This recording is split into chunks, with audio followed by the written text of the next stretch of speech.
Well, this is John again. Excuse me, got a little something in my throat. But when I'm working on, as you can tell, I'm working on a forklift, not the fancy Camaro that's supercharged behind me and got every other doodad that you can imagine done to it. It's probably even got some NOS to it, but we won't go into that. But let me show you about this forklift. Okay, as you can tell, well, it's an oily mess, and I got the cover off. You're asking, John, why did you pull the cover off? Well, this is a Mitsubishi G63 or is it G64? Not quite sure, but I just know it's one of those. Why I pulled the valve cover off is because, well, it did this to the belt. So the reason I pulled the valve cover off is so I can physically inspect the tops of the valves to make sure that when it rotates around, right here, when this rotates, that it keeps all the valves are working. A bent valve usually will hold the spring down and cause issues. Now on this Notion, these things are little pickles right there. See that right there? Let's see if my finger will show out right there. See that little notch right there? That's a timing mark. Right there, somewhere on this flywheel. Let's see where it's at. Somewhere there's a little circle. You have to take my word for it because I can't find it.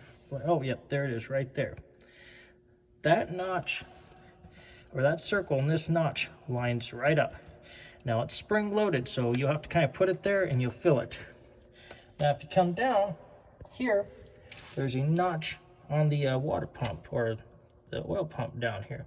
And you'll feel a little tongue down here where it catches in.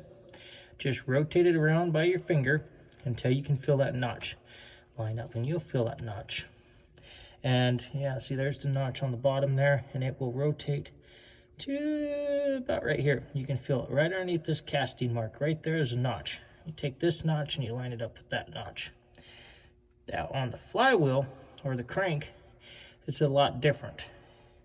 There is a bolt right back here, right below here somewhere. You feel it pretty much. I apologize, I do these things all the time, so I find a tendency, but there's a little bolt right down in there. See if my fingers show up right there. There's that little bolt. You feel behind it, there's a little notch. Now what I do with these cranks is you're going to feel behind here there is a spot that's cut out. Right about there is this one. And you take this crank and you rotate it around. Now I pull the spark plugs off to make my life easier, but I rotate this around until that is right there. And you can take your finger and feel it. Because when you do this stuff in a machine, you don't have all the room in the world, so a lot of it's done by blind feel. And once you line that up, you line this up, and then you can line up the cam plate. Don't fall. Things are going. Everything kind of seems to go back together correctly.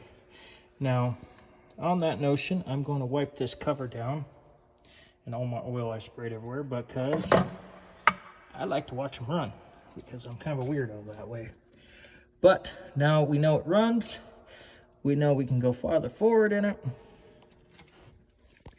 And despite what you hear, a G63, G64, and a forklift, if you lose the timing belt, it's not the end of the world. This one lost the timing belt. The customer cranked on it for I don't know how many hours. It wouldn't start. It just ran. Well, it ran on liquid gold, but ran. So now we're going to put it back together and get it tuned up for propane, get this valve cover sealed up, and, oh yeah, all the other stuff you have to take off. So, there you guys go. And just as a further note, if you run across a forklift that does not have spark, or any gas engine that doesn't have spark, it's always a good thing to check the timing.